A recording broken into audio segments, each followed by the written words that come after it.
Coming up on Gamers Week podcast. Dead by Daylight, when it comes to horror and asymmetrical, they have a stranglehold, and it's tough for any of these single obscure, especially something as obscure as Killer Clowns from Outer Space. You're like, at this point, throw me a Lost Boys asymmetrical. Like, throw me, you just said the magic words. Yeah, that's what I'm talking about, man. I know what Donnie's going to dream about later tonight in his private time. Oh, God. Does he still believe, like Tim Capello?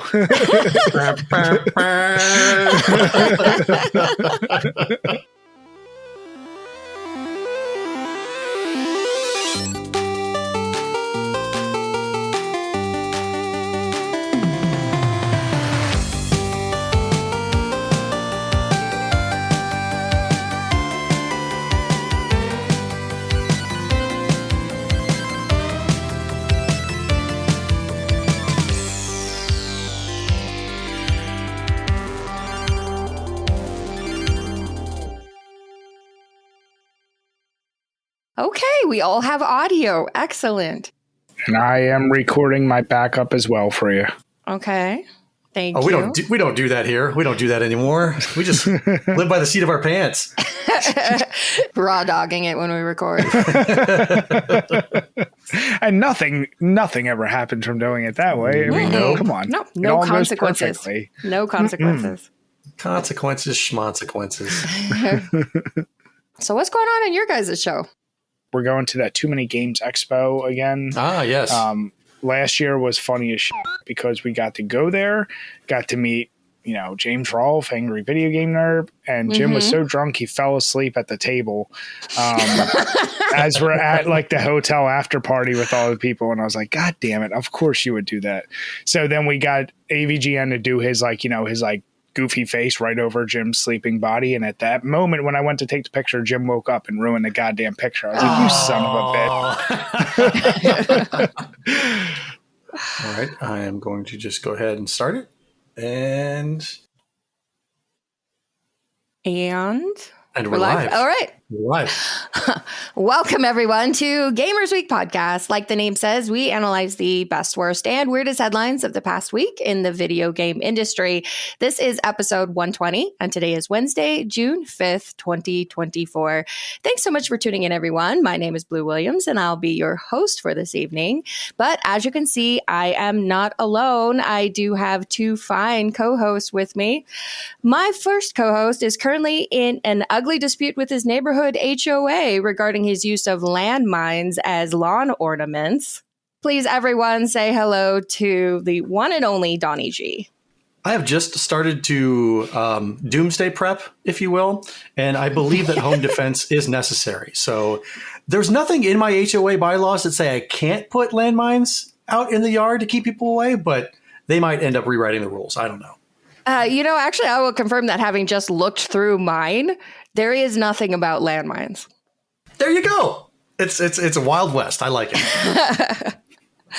All right. And as you can see, my second co-host is absent tonight. That's right. Tonight is Ryan Payne's birthday, and he has gotten so into his birthday spankings that honestly, the less we all know about it, the better. So in his place, let us welcome Brian from Drink a Beer and Play a Game podcast. How are you doing tonight, Brian?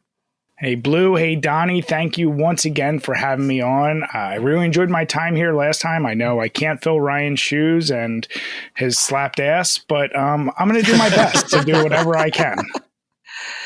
Well, Brian was previously on episode 45, which was quite a while ago. So if anybody in the audience may not have caught that episode, why don't you tell us a little bit about yourself and about your show? Yeah. So it's as transparent as the name is. Me and my co-host Jim, we like to drink beers and we like to play games. Truth be told, we came up with the idea simply as a way for us to get a chance to get away from our girlfriends, get together and play some games. Both of them are now our wives, and Smart. Time is definitely something that we don't have as much of, but we've still maintained to manage a website. We have a weekly podcast, the Power Hour podcast, and we also do a lot of top 10s, game reviews, and been dipping our toes into shorts, and I hate to even say it, TikTok things, just throwing content out there. We still are very unscripted. And if you enjoy that kind of stuff and you want to hear two guys that don't quite know what they're talking about, but are drinking beer and enjoying themselves in the gaming sphere, then come on over. You can find us literally on any platform. Just type in Drink a Beer and Play a Game. And any support you want to throw our way, we truly appreciate it. I love your description. We wanted to get away from our girlfriends. It's like the grown-up version of the No Girls Allowed fort. Mm-hmm. Yeah, I mean, we did build a little pillow fort the first couple episodes, but that's because we were, 6 or 12 beers deep and playing Pit Fighter on Super NES. So, what are you going to do? I'm not going to shame that. I bet the sound was really, really good in the Pit Fighter. Nice. Exactly. I think the only decent way to play Pit Fighter is in the arcade. That's just me. I'm not a big fan of the Genesis port or the Super Nintendo port, but in the arcade, that game is chef's kiss. You weren't in the pillow fort, so you don't know. It might have been amazing in the pillow fort. Oh, I wasn't invited to the pillow fort. All right. Well, we will have all of the links for Brian and Drink a Beer, Play a Game in the show notes. So when you're done here, be sure to go on over and check out those guys because they are always a good time. But for now, let's get the show started with our reviews, reactions, and requests. So first up, Sleep is for Tea says, fantastic episode. And Trevor from New Dad Gaming was a great guest. Yes, we love having Trevor on the show. He is about one of our favorite guests ever. Did you just say a boot? I did. Who's ever lived a boot? At Agil 2020 says, mowing the lawn and got an irrationally big grin on my face after the Gamers Week patron shout out. Love this show. Nice. Thank you so much, Agil, and welcome to the Patreon. Yeah, absolutely. And Holy Headshot says, I must be doing something right. My 18-year-old knows what MTV is, but then again, he listens to a lot more classic rock than modern stuff. Winning? It depends on what he knows of MTV. Does he know reality shows and Teen Moms, or does he actually know music videos? So that's the big question there, Holy Headshot. Actually, my question was going to be, what does he consider classic rock? Oh, please don't. That was actually the first thing I thought of when he said it. Nirvana is classic rock now? Don't. Yep. Someone... This is not the first time that I've heard this, but the other day I heard somebody refer to music from the 80s and 90s as late 1900s music, and I got so pissed. Late 1900s music? Yes, and they're not wrong, because obviously it is, but that just doesn't sit well with me. You're wrong. You're right, but you don't have to say it. I know.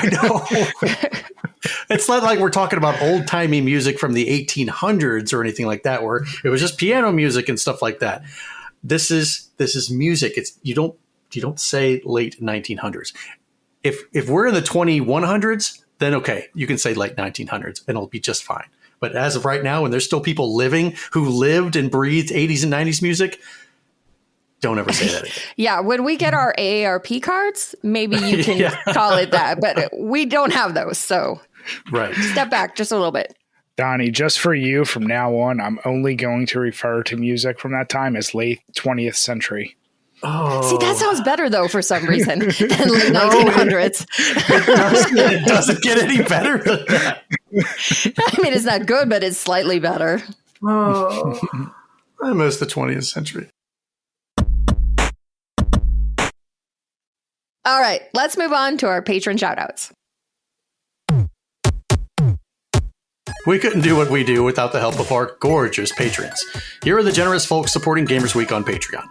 Doongie Forever, Eggjill 2020, Ducks in Disguise, Don't Make Me Pull Over This Car, Sir Coffee of House Blend, first of his name, Hybrid Divide, Matto1606, You Fall Before Me, Davey BGH, the Red Ox PDX family, including Shannon and Luke, Zach Huge Thanks, Number One Blue Sick Boys fan, John Baron, Sassy Sony, Evo Lust, Rai's Secret Best Friend, Mega Retro Man, Gamatroid, Moradib, Michael Lakite, Emo I Love Helldivers 2-esque, Bill Tucker, The Real Retro Game Brews, Fruitcakes Pickled Pepper, Ducks with Thick Thighs, Wizard of Zardoz, Bobson Dugnut, Loudmoth, Retro Blast Pat, Great Saiyaman 81, B&T Zilla Guy, The Mad Milkman, Seven Castle Forest, Crunchy Kong, Sheriff Snacks, Frank Grande, Love Retro BTW, Steven Sand, Ramboski, and Terry Kinnair.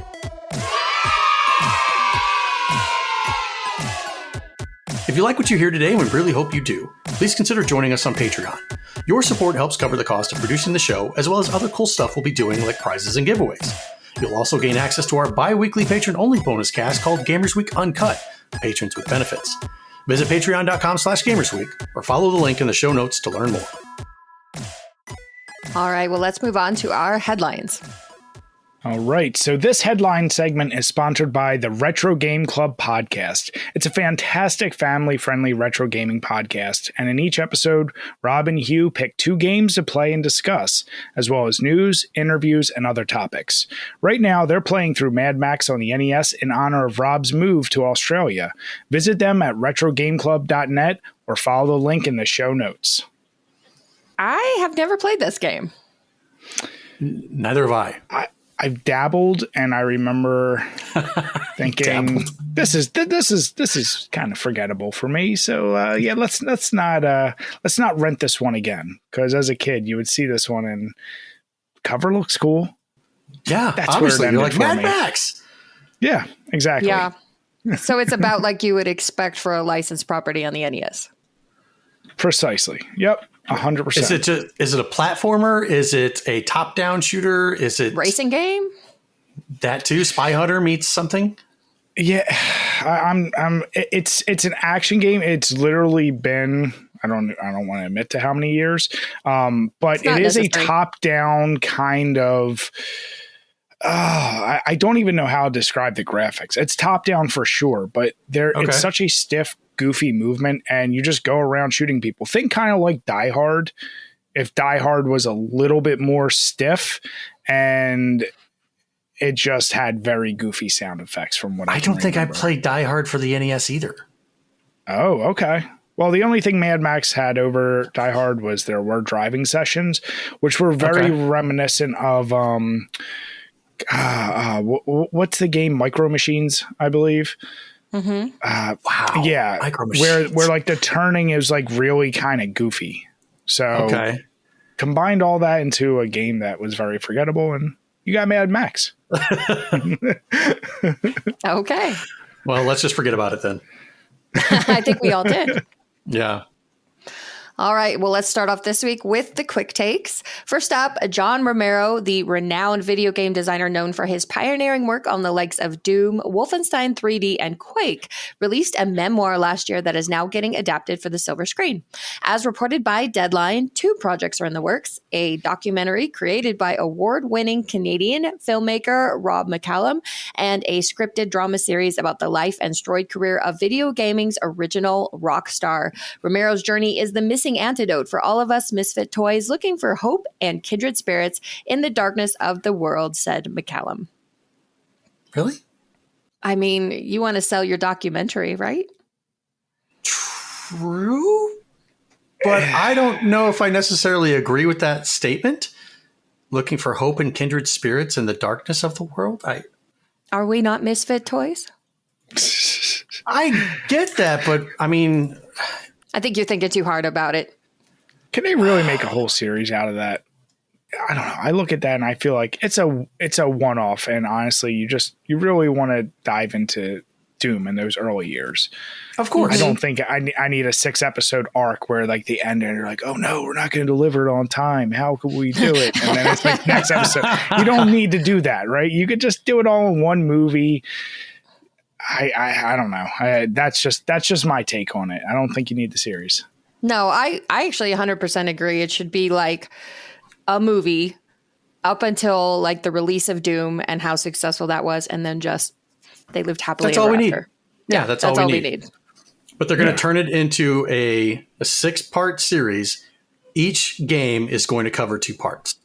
And it's going to be the first part is, oh my God, we're having such a tough time. Yeah, I don't know if we're going to be able to overcome these obstacles. And tune in next time. And then next time, like, oh yeah, we got it done. Celebration. Okay, what's next on the plate? And then it cuts. And then of course they'll release the next one, and it's like, oh, we're good. Wash, rinse, repeat. Wolfenstein 3D and Quake and yada yada yada. And if they do the series, they're going to have to get so many rights to Metallica, Slayer, and all the music that inspired Doom. And I just don't think they have a budget like that. So I don't know. What? Metallica it loves giving their music rights away. I don't see why why that would be a problem. Would that be a problem? Yeah. I never had issues with that stuff. Never at all. No. Metallica's super generous like that. All right. Next up, Lars Wingefors, the controversial boss of Embracer Group, who has laid off thousands of staff, shut multiple studios, and sold off subsidiaries in the last financial year, told GI Biz that pushing the price of video games higher than its current $70 threshold is something Embracer has discussed, and that doing so would mean more video games would be released. If you create an enormous role-playing game, for example, with 100 or 150 hours of gameplay, very polished and a unique experience, would the consumer be willing to pay more, Wingefors said. If they would, then they would have more products potentially coming to market, but no one has tried it yet. So I do not think that raising the price of a new video game, a new AAA video game from $70 to, let's say, $80 or $90, I do not think that's going to solve the problems in the video game industry. I think that will just give them more money to set on fire so that the CEOs can buy more yachts and still mismanage all their studios and have to lay everybody off. I definitely don't think it would give us more games at a faster pace.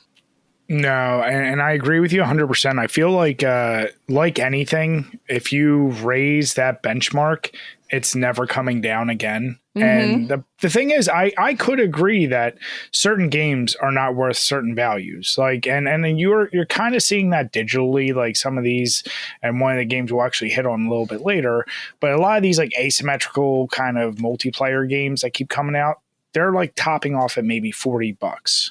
And then you do have the classic AAAs that are at 70. My only thing would be, hey, if you want to raise game above 70, make it 80 or 90, even make it 100.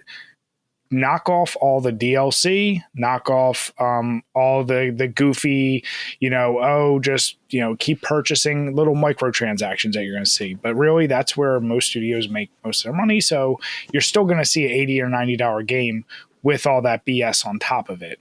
So yeah, unfortunately, to your point, Blue, I don't think it's going to fix anything.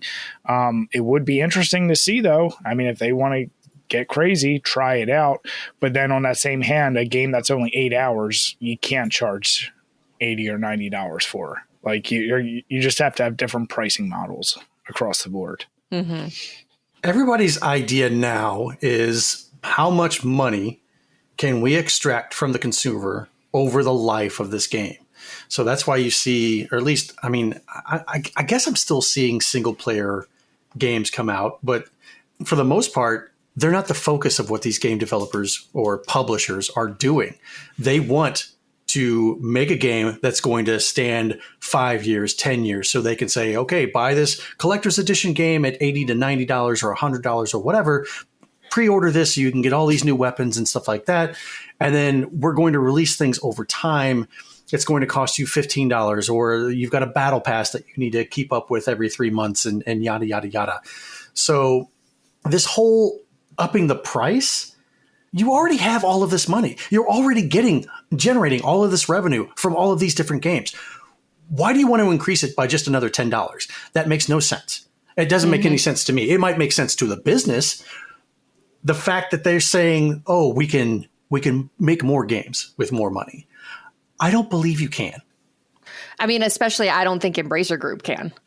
They have been a hot dumpster fire for the last year or two, scooping up properties and then not being able to do anything with them, with everything that they own, shutting everything down. And they have been a complete disaster. So if Lars here thinks that his idea is so great, it'll totally work, just nobody's tried it. Okay, Lars, you guys do it. Put out this magical 100, 150-hour RPG that's so amazing that people are throwing money at you.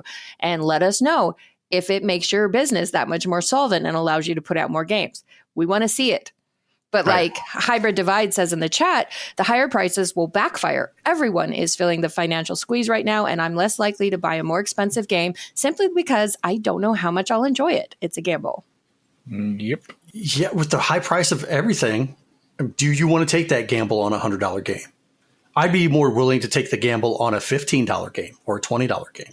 And that's why we, in Brian's, to compound on what Brian said, there are games that come out that have that $60 price tag, but then because it doesn't do so well, immediately drops down to like $30 or $25 or what have you. So it comes out and it's like, hey, new game, give me money. And not everybody's like, no, I don't want to do that. Like, oh, okay, yeah, you got us. It wasn't that great of a game, but half off. Give me money. Everyone's like, okay, maybe. And then it just keeps plummeting and plummeting and plummeting. Games with Coffee says, that's basically what happened with Forspoken. See? I mean, I don't know about you guys. I'm down to maybe 3, max 4 games a year that I'm willing to just go out day one and say, I'm going to drop full price on this. To Donnie's point, it's like, yeah, just wait the month. See, maybe that game isn't so hot. And absolutely, you're going to save at least $20-$30 if you're using modern consoles. Chances are it could also end up on one of the services that you might be paying for anyway.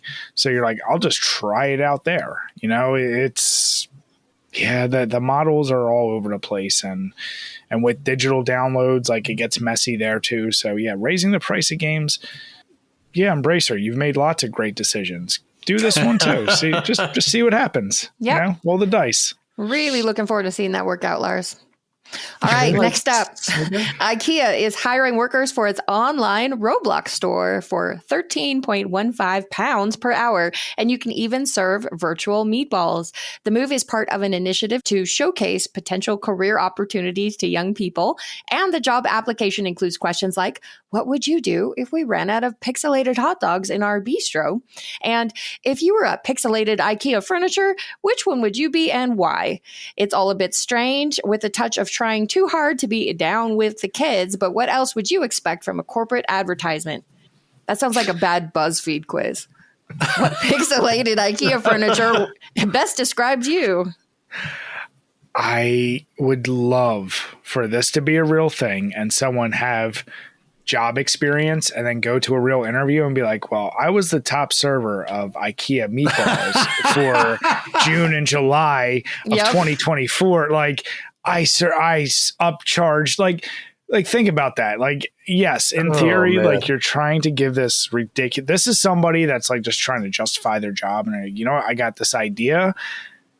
Here's how we get people more involved. Yeah, like you said, get younger people involved. Give them a life lesson in sales and this and that. It's a terrible idea. But you know what?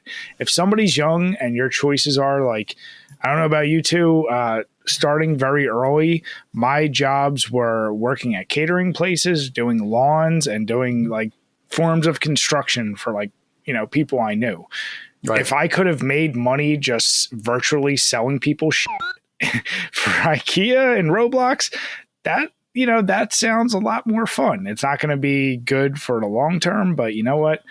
If you can make money from it, have fun. Like I said, I would love to see someone with that on their resume as a Roblox, virtual salesman. Would you actually put that on your resume? As opposed to just saying, I worked for IKEA. 100%. Are you kidding? Like, in the flood of resumes that every job gets, I put that at the top. We worked at the IKEA Roblox cafe and have them go, sorry, what? We're going to call you just because we want to know what the hell you're talking about. What is this Roblox? Yeah. This is somebody with a marketing degree going, what do I do? They're going to cut my job because they're like, why don't young people want to grow up and work at IKEA? Well, I guess we need to start doing the McDonald's model and building those strong nostalgic memories from earliest childhood. So let's go on Roblox. That's where the children are, right? And then we'll make it fun for them. And then when they grow up, they'll want to work at IKEA. Yeah, it's such a weird concept to me because it's like you don't need to monopolize and commercialize every activity. And that's just what this is. I mean, you're just going to try to find ways. I mean, Donnie, you said earlier, you're going to squeeze as much money out of consumers as possible. Mm-hmm. But now this is a weird one where it's like you let the consumers make money doing this. So you keep them fully entrenched in it. So I don't know. it's a weird future. That's a way to earn money. TKen85 in the chat says, strong nostalgic memories of mom and dad fighting while trying to assemble furniture. See, it's a foolproof plan. Foolproof. I'm guilty of that. Definitely guilty of that. And I've found inner peace over the past 10 years of putting together furniture. I no longer pounce into a rage. So IKEA has helped me definitely with that. There you go. All right, next up, Twitch is joining Spotify, Max, Peacock, Crunchyroll, EA, and other content services in everyone's favorite corporate trend of raising subscription prices, almost as fun as the parallel trend of big tech layoffs. The Amazon-owned company said on Tuesday that Twitch Tier 1 subscriptions in the US will increase from $4.99 to $5.99 on July 11th. This is the first time the monthly cost has gone up for American subscribers. The company clarified that streamers will still earn the same 50 to 70% through Twitch's revenue sharing program, so they will earn more per subscription, which is likely the rationalization for the questionable "it's for the creators" framing. So, with that in mind, everybody, please subscribe tonight who's watching here on Twitch. Do it right now. Hit the button. Do it before the prices go up. I mean, you guys know this just as well as I do. That whole push from, man, cable is way too expensive. Let me switch to these streaming things. And now the joke is, with all the streaming things, man, I should just go back to cable. It was cheaper with that. So This is exactly the same as the idea of let's raise the price of video games. Once this price goes up, it's not going to come back down. And really what's going to dictate all of it is, I don't think you're actually going to see because you're not doing such a drastic increase that people are even probably going to notice. You're like, it's $1 more. Right. And it does seem crazy probably to us that when you really think about it, but if people really want to subscribe to things, you know what, $1 more a month, well, what is that? Like little small amounts. Now, if it raised by $2 or $3, different story. But we're seeing that with Netflix and every other subscription-based thing. And you know what? Majority of people, they're not canceling their subscriptions. So they're going to keep towing that line. I don't know what that price point is when you say, okay, I can't do this anymore for any subscription. But we haven't hit it with Netflix. Most people haven't hit it with Netflix. And I remember that thing used to start at $5 or $6 a month. Now, what is it? 15? I don't even know how much something. It is. I don't know. Something ridiculous. Yeah. Yeah. So I think the difference with Twitch, though, is because it's not like a flat $15 a month or $20 a month, like it would be something for something else. It's $5.99 now per channel that you subscribe to. So let's say you're a really good friend with a lot of content creator friends. And so you are supporting 20 different creators. Suddenly that's a big increase for you. And you have to start picking favorites now and just to keep your overall monthly expenditure the same. I think that trying to frame it as, no, it's not for us. It's for them. It's for them. Okay. We're doing this for you guys is too simplified of a look at it, because when things go up, the number of people who will buy it go down, even though it's not a lot. Sometimes, like you said, with Netflix, people just kind of keep sticking in there. But at our house, what we do is we just jump between the different subscription services. When one of them comes out with something we want, we cancel the others, subscribe to that one, watch it, cancel it, go on to the next one. So I wonder, is this strategy really benefiting anyone, or you just get occasional subscriptions and nobody really sticks around? No, I think that's a really good point. If it's just like us, if somebody subscribes to our channel, we're low level. We don't bring in a lot of people, and that's okay. Somebody's like, I'll subscribe to them 1 month, but then you know what? I really like this other streamer better, and I think I want to put my money on them because they stream every day, as opposed to us streaming once per week or twice per week or whatever it is. I think that's where you're probably going to see a lot of the money shifting around in Twitch. But the bigger streamers that just they bring in thousands and thousands and thousands of people on their streams, I'm not sure if they're really going to see any type of pinch. They might lose some people, but I think if they lose the people, then the increased cost might make up for it. But who's winning in that scenario? Amazon's winning. Yeah, it's Amazon. Yeah. All right, and then last up, the legendary Horiyuka Sanada, star of Amazon TV series Shogun, is in talks for a role in the upcoming Ghost of Tsushima film. That's according to veteran movie tipster Daniel RPK, who shared word of the discussions over the weekend. Sanada, who played Toranaga-sama in Shogun, is also known for his roles in The Last Samurai, Sunshine, and Lost. He's set to appear on cinema screens in another video game adaptation, Mortal Kombat 2. Sony announced a film adaptation of Ghost of Tsushima in 2021, helmed by Chad Stahelski, director of John Wick Chapter 4, which also stars Sanada. I love this guy. I love his acting. I love the characters that he plays. Just finished Shogun, the last episode last night. And I mean, it basically stuck a knife in my chest watching that thing. And I mean, he was really good. And seeing how it all came together at the final episode, I loved it. So there really hasn't been anything this guy has been in that I haven't liked, except for John Wick Chapter 4. It just that wasn't his fault, though. No, it's definitely not his fault. I liked his character, but I thought by the time the fourth movie came around, like, you could have made this just a trilogy and been done with it. Yeah, they were completely off the rails by the time the fourth chapter rolled around. But absolutely. Yeah, I'm all for this. And I've really been hyped for this movie since they announced it. Even though normally I'm kind of like about video game adaptations, this one would be fairly easy to make it home run because there's so much storytelling in the game. Just adapt the stories that are in the game and don't fuck with it too much. But right. It's been 3 years and really nothing has even moved. We don't even have casting yet, obviously, because this is just a rumor. So that doesn't sound good. It's going to go the way of the Metal Gear movie, which was supposed to have Oscar Isaac. And then.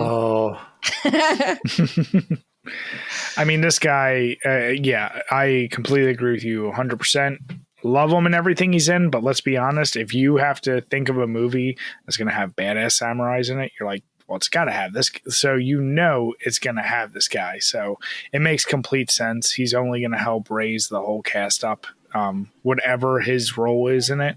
I think it's one of those absolute no-brainers. Get him in there. And to your point, I just hope it actually happens. What movie do you think he would not be a good fit for? Like some sort of slapstick comedy, like a Dumb and Dumber 3? You know what? Like, he's the type the problem is he would be the straight man, right? Like in those things, like he would be very serious and it would make it funnier. Maybe if they remade The Pest and they put him in that, I could see that being a problem. Throwback John Leguizamo, who was also in John Wick. Oh, yeah, wow. Exactly. God, that movie. So, like, what's the thing is with Kevin Bacon, like the 7 somethings?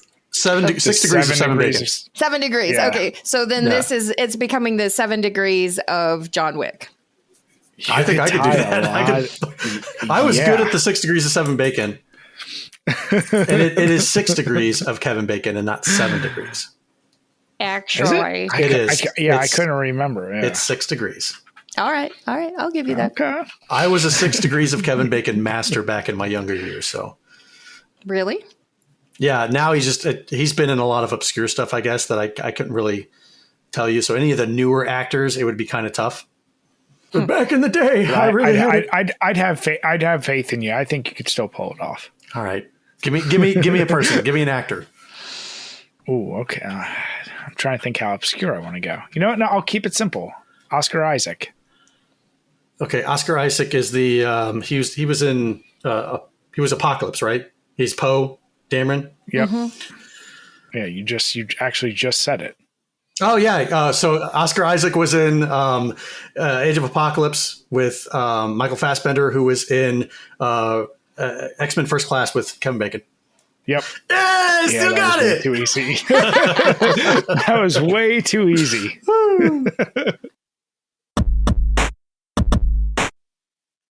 All right, let's move on to our main topic tonight. From The Verge, the biggest announcements from PlayStation's Summer State of Play. A week ahead of all the Summer Game festivities, PlayStation put on its second State of Play event of the year. If you missed the show live, here are the biggest announcements and trailers. A week ahead. That's a funnier joke if you can read it with us instead of listening to it. It's right. They're just straight up saying it's not Summer Game Fest. It's Summer Game Jeff Keighley. Mm-hmm. Konami provided a fresh and terrifying look at its upcoming remake of the survival horror classic Silent Hill 2, sharing a new trailer and release date during Sony's State of Play and offering an extended look at gameplay during Konami's Silent Hill transmission event. Sony's most adorable character, Sorry Sackboy, is getting another outing. The company revealed that the latest Astro Bot game, which was rumored earlier in the month, will launch on September 6th as a PS5 exclusive. Sony announced God of War Ragnarok for the PC, but in a video and accompanying blog post, it says the game will require a PlayStation Network account. It's not clear why, as the game is a fully single-player, and this comes weeks after Sony had to back down and reverse plans for a PSN requirement for Helldivers 2 after blistering player reaction. All right. And then we have Capcom released a new gameplay trailer for Monster Hunter Wilds at Sony's State of Play event, and it features some free-flowing combat, a pretty dark-looking world, and what appears to be some new monsters, including one that looks a lot like the Final Fantasy Chocobo. NetEase Games debuted a new trailer for Marvel Rivals during Sony's State of Play, and while I know nobody can claim sole ownership over the 5v5 hero shooter, it's getting really hard to ignore the Overwatchness of it all when all the trailer's actions take place in a techno-futuristic Japanese temple festooned with cherry blossoms. Rip off. And then a year after acquiring Firewalk Studios, Sony is showing off our first good look at the developer's upcoming Concord. We got a brief teaser trailer last year, and the clip serves as an introduction to the original sci-fi universe, which looks heavily inspired by Star Wars and the MCU. The 5v5 shooter is coming to both the PS5 and PC. Early access starts on August 23rd. So, anything from this big State of Play that interested you guys? I am a humongous horror fan. If you can see the red light behind me, that's all horror movies, all, I don't know, 500 of them I have or something. And it's a signed mask of Jason Voorhees from everyone who's ever played him. So yeah, huge fan of horror completely. So seeing the Silent Hill 2, this was one of those things like with Resident Evil doing all the remakes they have, it was just a question like, why not do that to Silent Hill? Right. If I could be nitpicky, I'm just like, how are you just going to skip over Silent Hill 1 and go to 2? I know everyone prefers 2 over 1, but I'm like, you know, I want to give the first one its due. And I would love to see that one get its own remake as well. But that looks great. And you know what? Like, as much as in the past, I think we used to always look at remakes as a bad thing, but horror somehow has managed to do a pretty good job with their remakes, and I have confidence it looks pretty darn. I don't know what they could do to really mess it up, but it looks pretty good, so I'm definitely excited about that one.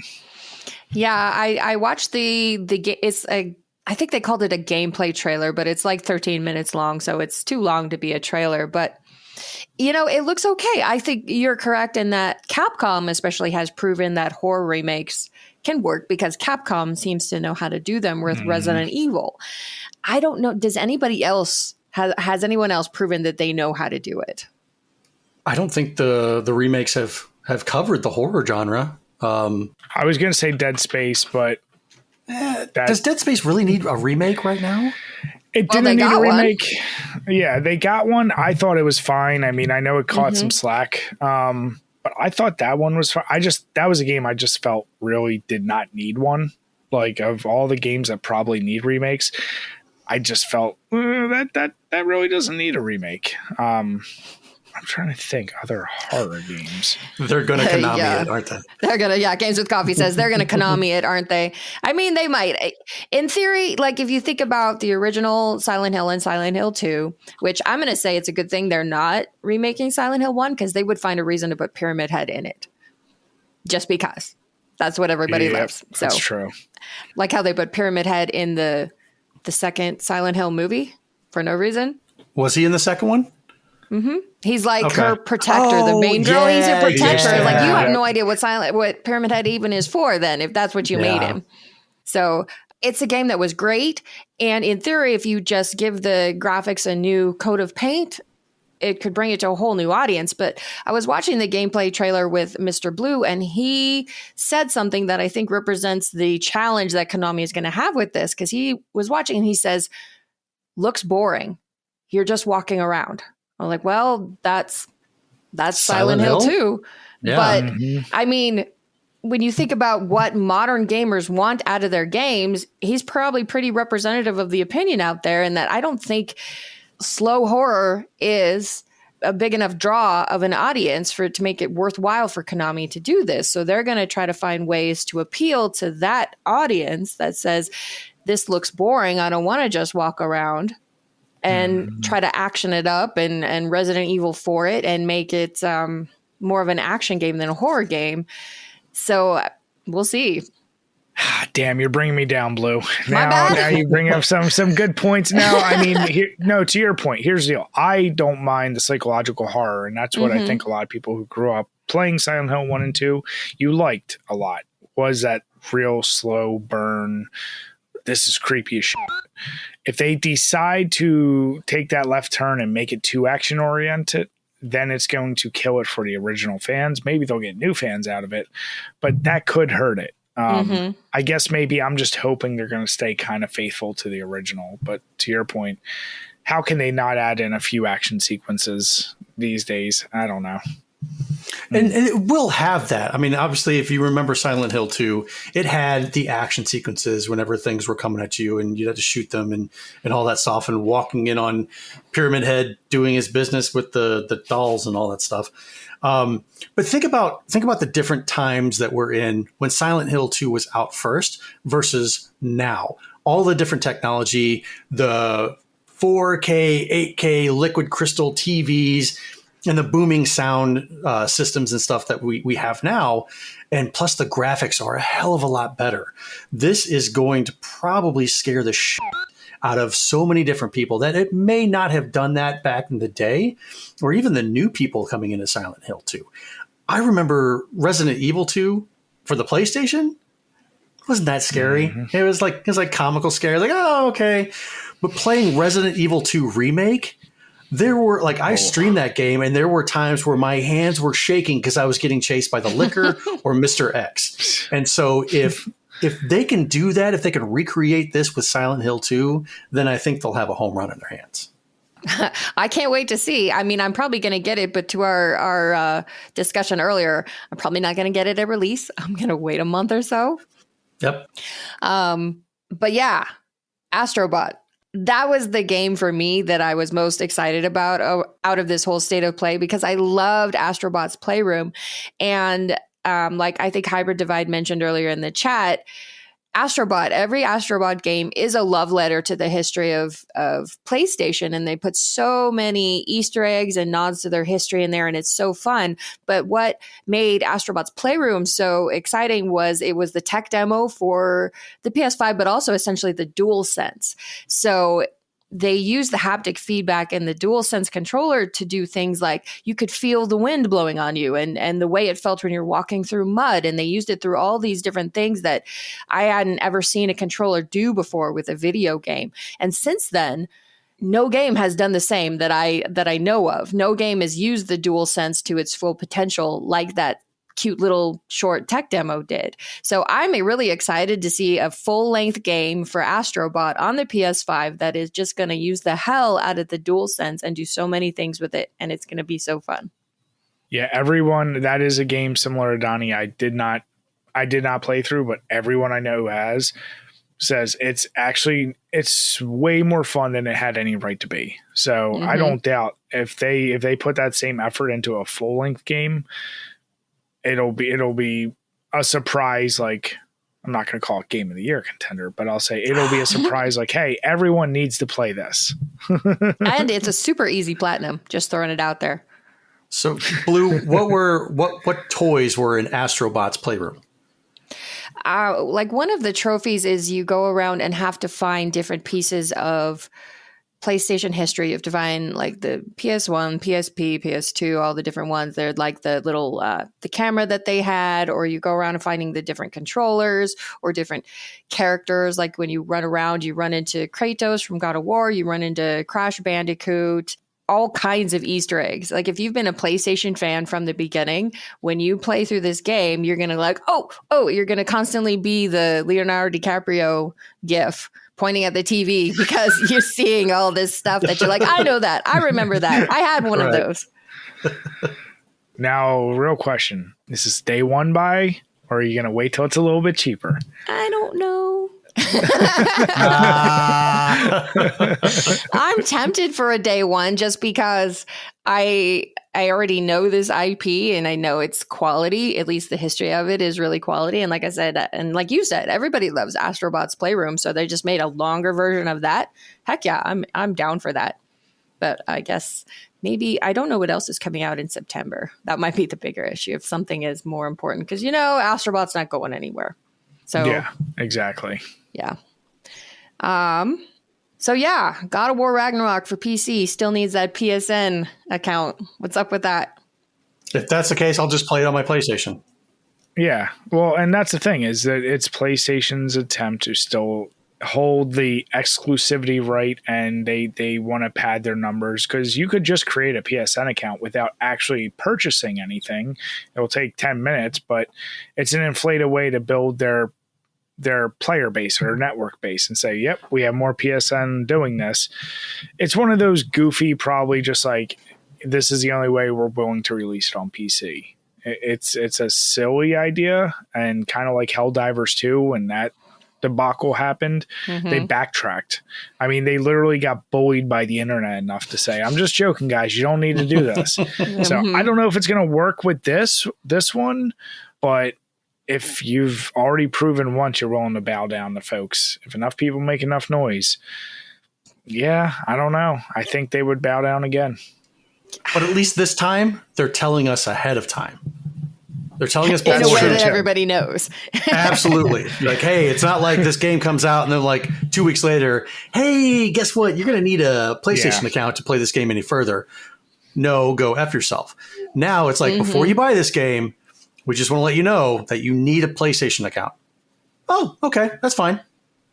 I don't think they're going to back down because, of course, the whole thing about it is that it automatically means that people in was it 170 or 140 countries in the world that don't have PSN. So automatically, all those people can't buy your games on Steam, or really, if you think about it, they can't even buy a PlayStation because you would need a PSN account probably. So you're just cutting all of those potential customers out. And for what? On a single player game, like the thing with Helldivers is you're trying to justify, well, maybe they want the microtransactions and that kind of stuff. But there are none of those in God of War Ragnarok. So it's like, what's the reason behind it? Yeah, what's the reason behind it? And they still decided to go ahead with this one and the Until Dawn remake that's coming to PC as well. Single player will require a PSN account. So they are sticking to this despite being bullied, despite how unpopular it is, and despite the number of people that they're just straight up giving a middle finger to and saying, sorry, we don't care if you can't play our games. That's the only reason, like, to your point, in areas where they literally can't get it, they're just giving up money at that point. And somebody like who's going to play it on PC, it's not going to make them go get a PS5 or anything, like, or sign up for the service. I don't know. Unless PlayStation is trying to do like what Xbox does and just have a streaming service you can do through your PC too. I just don't see why you would do it unless you just want to miss out on money. And we know these companies don't want to do that. So I don't know. It's like an ego thing. There's something weird going on there. Yeah, I don't know. I know God of War is one of their biggest IPs, so maybe they're just gambling on the fact that people love it so much that they'll forgive them and rush out and be grateful for the opportunity just to play God of War. Thank you so much, God Sony. But yeah, I don't think so.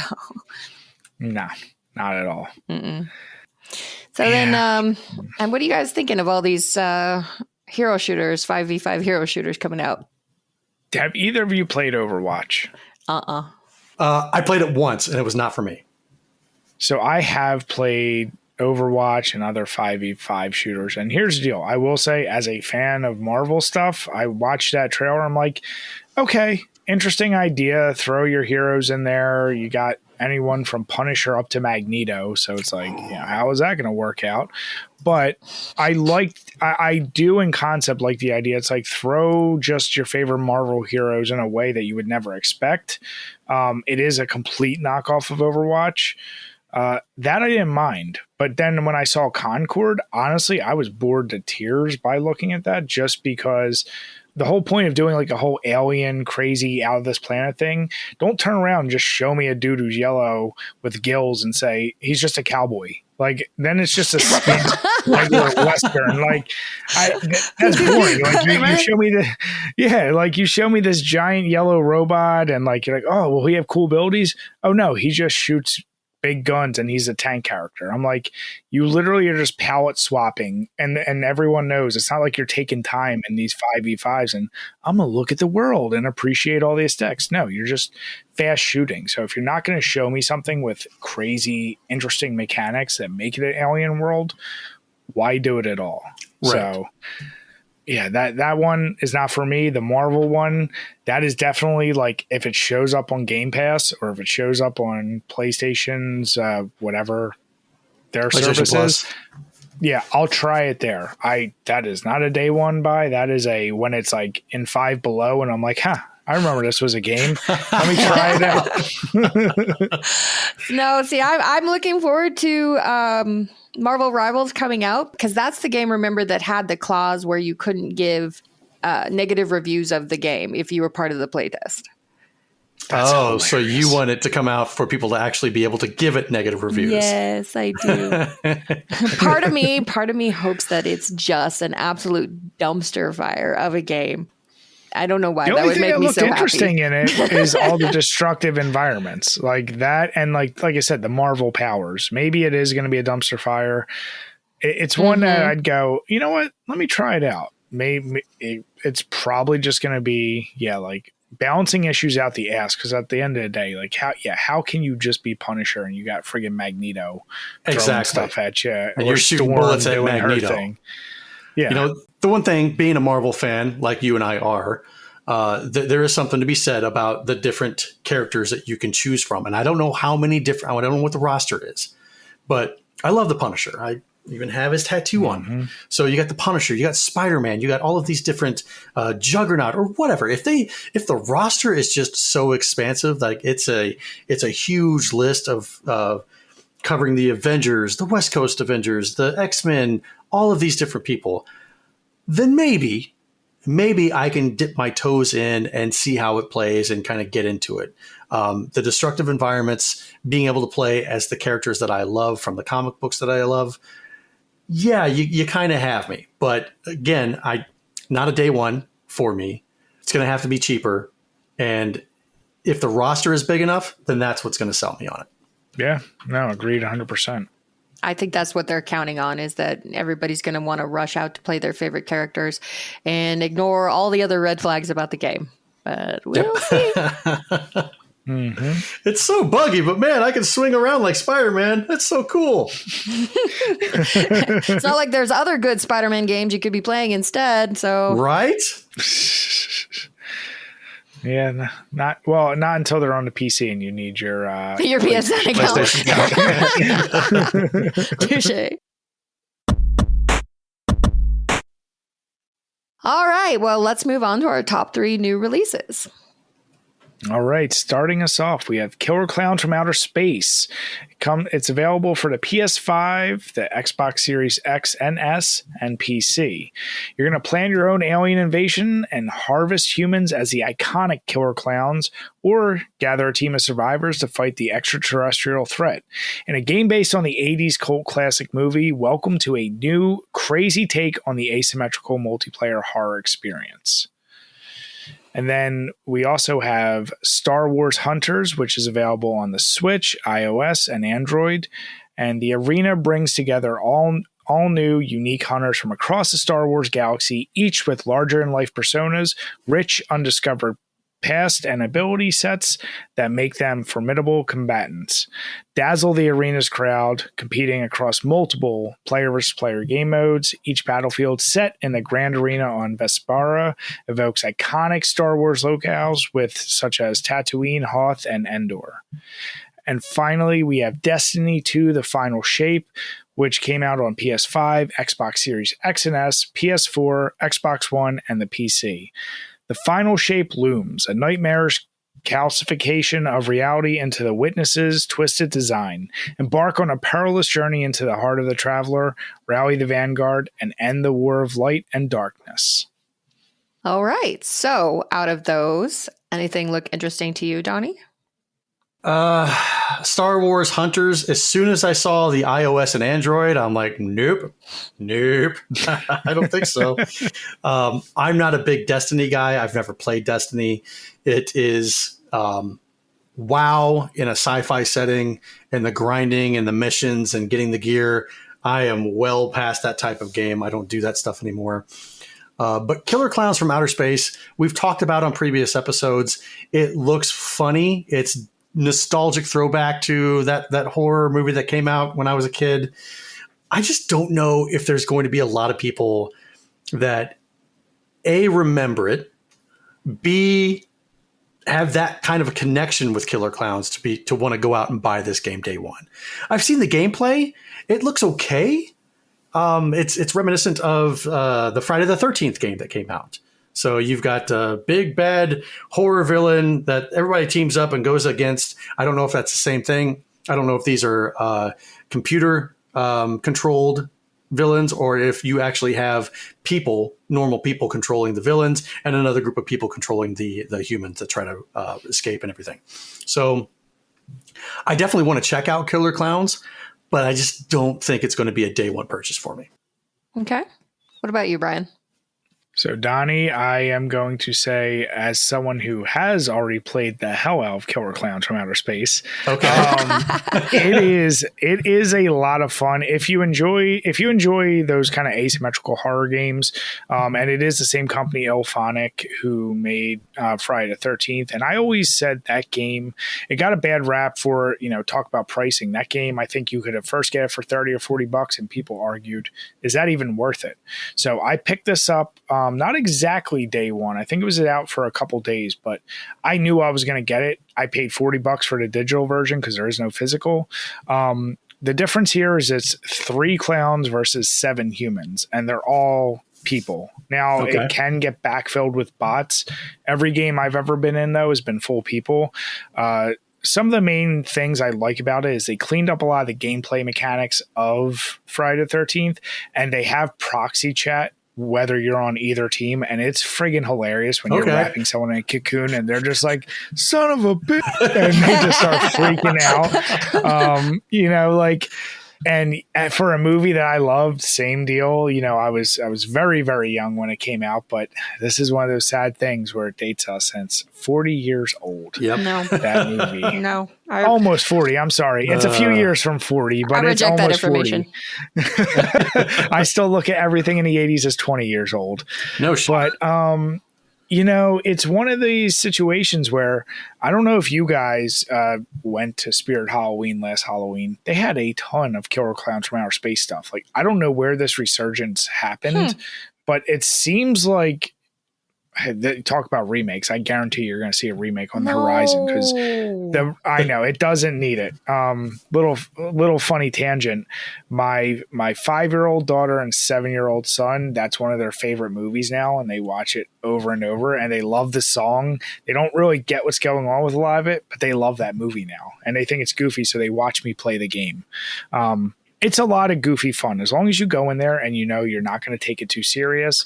If you're the clowns, you wrap people in cocoons or you kill them. And if you're humans, you have a million ways to escape, and you can beat the shit out of the clowns, which is always fun as well. So that of the new releases, without a doubt, hands down, that's the one I would suggest people give a try to. And that's a review. That's a review from a person I trust. So I think I probably will go out and pick up Killer Clowns from Outer Space. Hell yeah. Thank you, sir. You've done us all a service tonight. What about you, Blue? I'm going to, in general, agree with you guys. Star Wars Hunters, not a Star Wars fan. That was even before I saw that it was on iOS and Android. Destiny 2, not a Destiny person, though Mr. Blue is trying to get back into it. He was big into it over the pandemic and has been away from it for some time and has been griping of late about the never-ending grind and how he has so far to catch up before he can play with his friends who stayed in it. So a game that is like a job, not for me. Killer Clowns from Outer Space. I foresee this as being a game that is really popular initially and then will fall off quickly. So I could be wrong, considering if you said that there's a resurgence of interest in this IP. Hopefully I'm wrong, but I don't see it having the same kind of longevity because I really think that Dead by Daylight has that market cornered pretty solidly. Yeah. But I think this would make for a really fun stream that I would like to watch people stream it. So I'm not going to get any of these, but I am at least interested in watching Killer Clowns. And you're 100% right. There's going to be such a huge drop off, just like Texas Chainsaw Massacre, another game I played and really enjoyed. But the player base, Dead by Daylight, when it comes to horror and asymmetrical, they have a stranglehold. And it's tough for any of these single, obscure, especially something as obscure as Killer Clowns from Outer Space. You're like, at this point, throw me a Lost Boys asymmetrical. Like, throw me, you just said the magic words. Yeah, that's what I'm talking about, man. I know what Donnie's going to dream about later tonight in his private time. Oh, God. Does he still believe, like Tim Capello?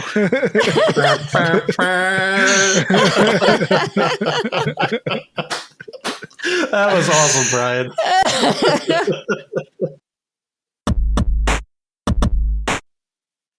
All right, so before we move on, let's take a quick break to talk about our sponsor. This segment is proudly sponsored by A Gamer Looks at 40 podcast. The show explores the history of video games through the stories and experiences of the people who lived it. The show is off this week, but be sure to check out the 100 plus episodes currently available, such as episode 89, The Origins of EA Madden, with developers Troy Linden and Richard Hilleman. So this week's question is, what was your favorite game to play with your friends back in the day? Let Bill know your answer by sending him a tweet at @AGamerLooksAt40 on Twitter. What's your favorite game, guys? What did you play at your sleepovers? Oh, man. In the fort. In the pillow sleepovers. Fort. Yeah, in the pillow fort. You go back to sleepovers. You know what's funny is like you could go through the whole plethora of like Super NES, Genesis, whatever games. But when I think of things that I remember the most, I remember the marathon runs of like, we're going to beat all 3 Resident Evils like overnight with all the characters, like doing silly stuff like that. And just being up till 4 a.m. and you get like halfway through like Leon B on Resident Evil 2. You're like, God damn, I don't know if I can keep going through all this. You're like, this is getting pretty ridiculous. Yeah. But yeah, like I think of memories like that. But when I think of like just playing with my friends, like I think in college, playing Left 4 Dead still goes down as probably one of my favorite multiplayer experiences, because that was the first time you got to play as both the bad guys or the good guys. And you always had those idiot friends. You're like, don't disrupt the witch. He's like, don't worry, I won't. And then he shoots her and she comes over and insta kills you. You're like, what did I just say? It was just yeah, exactly. So you're just, the frustration and fun with that game took away the seriousness of like things like Halo or Call of Duty. And I still haven't found a game since then that replicates how much fun and teamwork is required, but like everyone's just kind of goofing around. So that's probably my best gaming memory back in the day. Nice. What do you think, Donnie? I mean, just like Brian said, if you have sleepovers back in the early days with the NES, Super NES, Sega Genesis, all that stuff, there's a plethora of games. One of the games I mostly remember a bunch of us hanging out, drinking, playing was GoldenEye, just like Taken 85 said in the chat. GoldenEye, there was one guy in our group that was good at proximity mines, throwing those all over the place. So you'd be running around these different mazes. Next thing you know, you're just dead. You're like, what the? Oh, proximity mine. And he's just laughing his ass off. So you have your little pistol. Next thing you know, and the graphics weren't that great. So I don't really remember being able to visibly see these proximity mines anywhere. I'm just dead constantly. So I did have a lot of good memories playing that. Also, WoW, playing with friends, going on raids and stuff like that. Mostly GoldenEye, though. What about you, Blue? Yeah, how could it not be Mario Kart? I think I was 12 when the first one came out, and then it's been there ever since through my whole life, playing with family, playing with friends. And now we can play online through the magic of the internet. So 100% Mario Kart never gets old. Who was your pick back in the day? Super Mario Kart, that would be Yoshi. For sure. Okay. And Yoshi was my main, actually, all the way up until Mario Kart 8. And then they put Link in there. And I was like, oh, well, Link's my boy, though. So I went with Link for a long time until they nerfed all the stats and shook everything up. And now I go with Diddy Kong. But my heart will always belong to Yoshi. Yeah. All right. Nice. I like that. See, I didn't really play a lot of multiplayer Super Mario Kart back in the day. It's only until like recently when I play with Blue, Mr. Blue, Davey, a couple of different like Red Ox and Ducks in the Skies. We all get together and play. And that was my real first foray into multiplayer, like true multiplayer Mario Kart madness. And it just makes me want to snap every single time. Because she's so damn good at it. I was going to say, who's the best in the friend group? Okay. I tried to be gentle with him at first, and he's like, "You're taking it easy on me." So I was like, "All right, this is what you want." Go.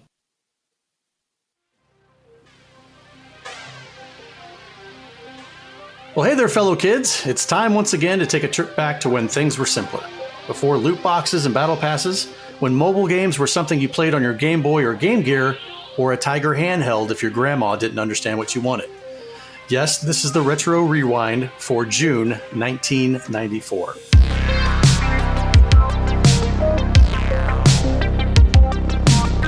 Some of the top Billboard songs and their artists this month was I Swear by All For One. You can go ahead and sing if you want to.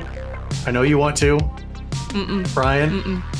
You want to hear something embarrassing? I won a block party singing contest by singing that song. Yes! No. It's only because I was so damn young and I was probably just so embarrassing. I'm sure there's tape out there somewhere that they're like, we got to give it to this kid because, like, why would he even do this? So it was just one of those, I don't know why I chose that. So yeah, seeing that song get its resurgence and Just Friends when Ryan Reynolds was singing it at the beginning was really funny. So yeah, I know that song way too well, and it ended up on way too many mixtapes. I thought I was like, yeah, this will be good to give to a girl. Yeah. You know, if you ever uncovered that VHS, I'm sure a lot of people would pay absurd amounts of money for that. Yes, please. I know. Yeah, it would be too embarrassing. Anytime, Any Place by Janet Jackson. Regulate, Nate Dogg and Warren G. Don't Turn Around by Ace of Base. Back and Forth by Aaliyah. You Mean the World to Me by Toni Braxton. The Sign, also by Ace of Base. Baby, I Love Your Way by Big Mountain, which was from the Reality Bites soundtrack. Ooh, baby, I love your way. And Stay, I Missed You by Lisa Loeb and 9 Stories. I was a big Ace of Base fan for a hot minute back in the day. So was I. Who wasn't? Everybody was. Nobody talks about it now. We just pretend it didn't happen, but then when the song comes on the radio, you're like turning it up. Oh, that she wants. I remember having a crush on Lisa Loeb. Absolutely. Well, again, who didn't? Absolutely. Yeah. True.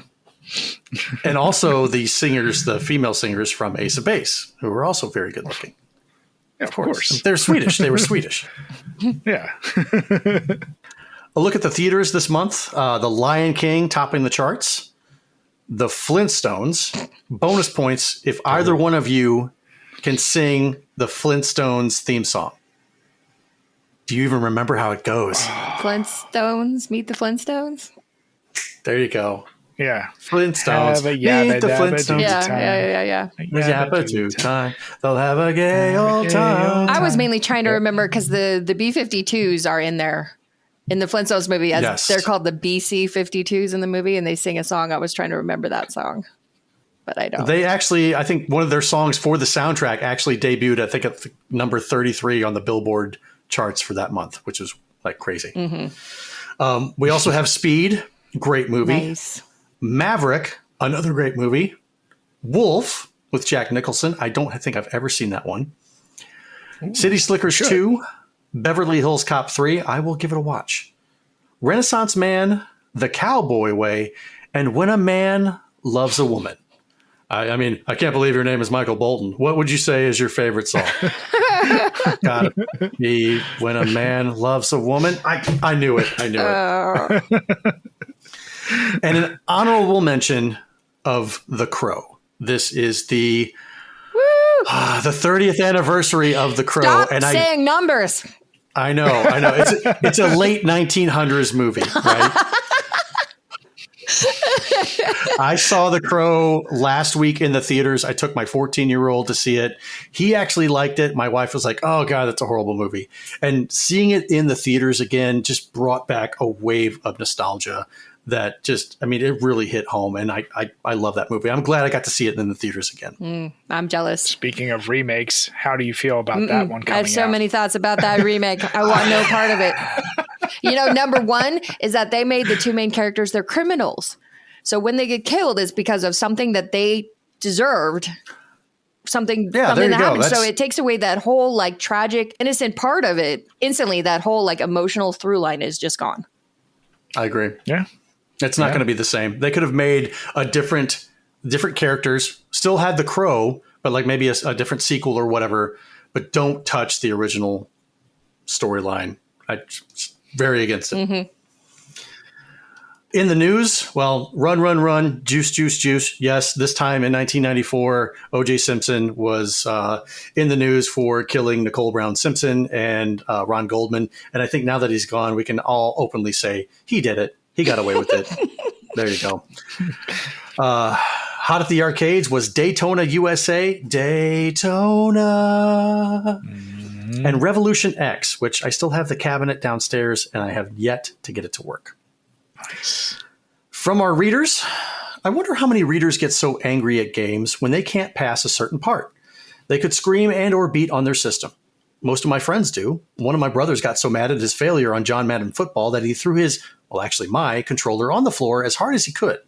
2 buttons pop right out. The Genesis controller still works, but now the tape holding the buttons down is messy. The point is, I have found a solution to this problem.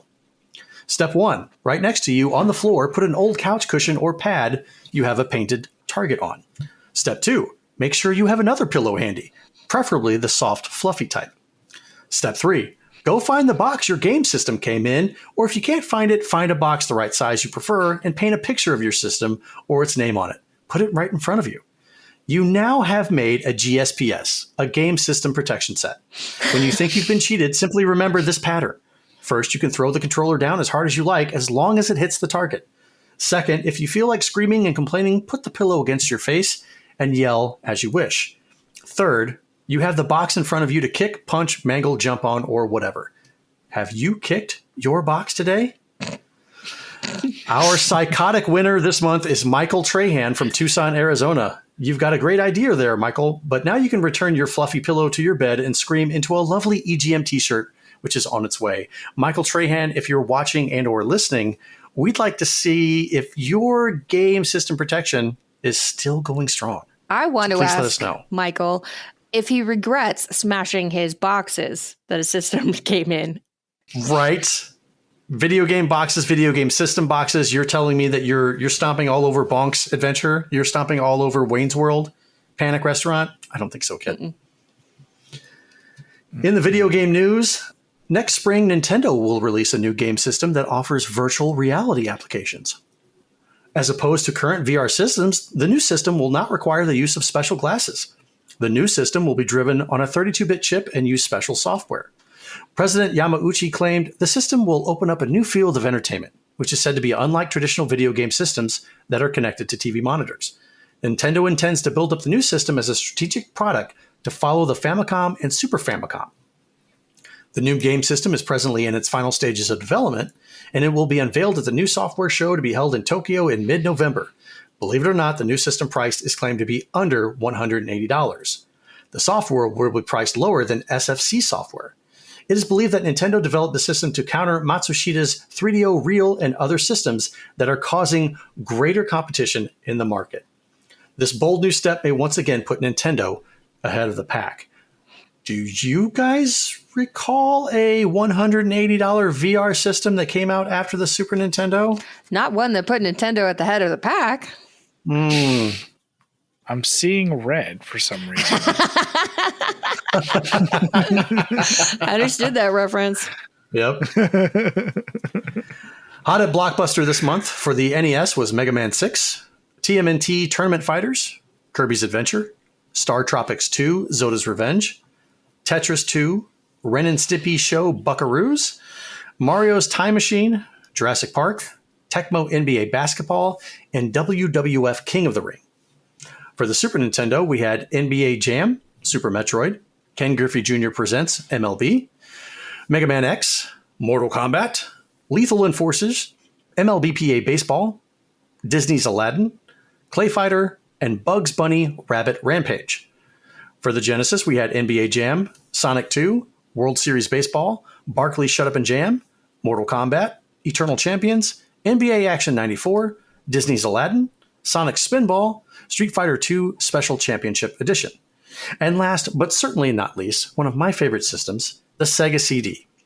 Mortal Kombat, Star Wars 3D Rebel Assault, NHL 94, Tomcat Alley, Mad Dog McCree, WWF Rage in the Cage, Sonic CD, Rise of the Dragon, Dragon's Lair, and Jurassic Park. All top shelf games. Dragon's Lair? Mm-hmm. While it is annoying and was meant to be a quarter muncher, it's still a great game.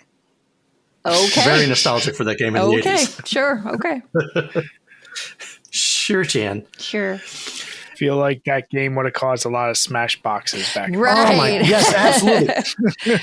There's no amount of video game protection service that would have saved any Dragon's Lair games. And finally, the games released this month, Three Ninjas Kickback, Outrunners, Bill Walsh College Football 95 for the Sega Genesis, Barkley Shut Up and Jam, Capcom's Soccer Shootout, GP1 Part 2, Tommy Moe's Winter Extreme Skiing and Snowboarding, and Uni Racers for the SNES. And last but not least, the San Diego Zoo presents The Animals, a true multimedia experience for, you guessed it, the Sega CD. That was the one you had, right? That was not a hot rental at Blockbuster, let me tell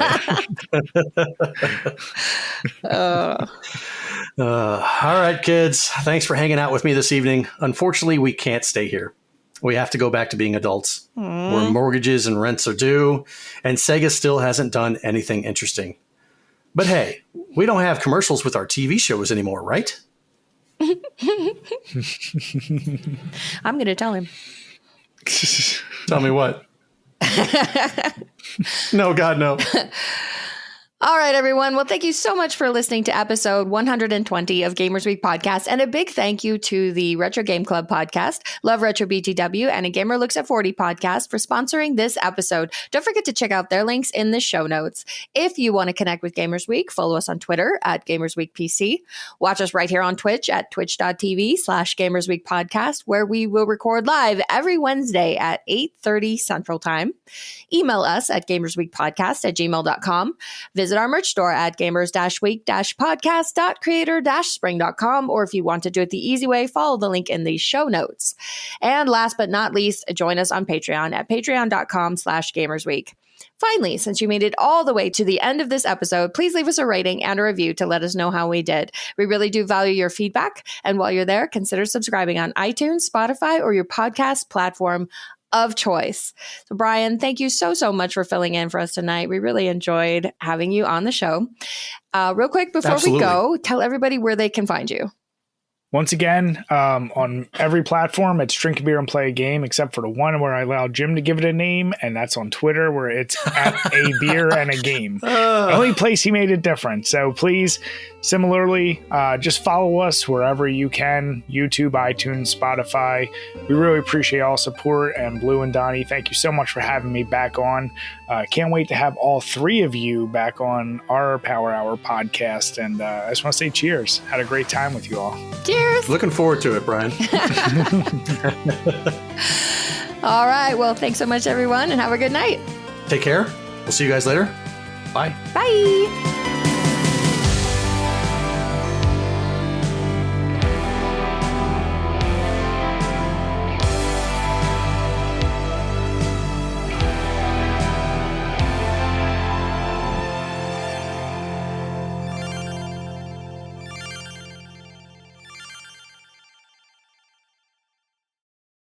Ooh, baby, I love your way.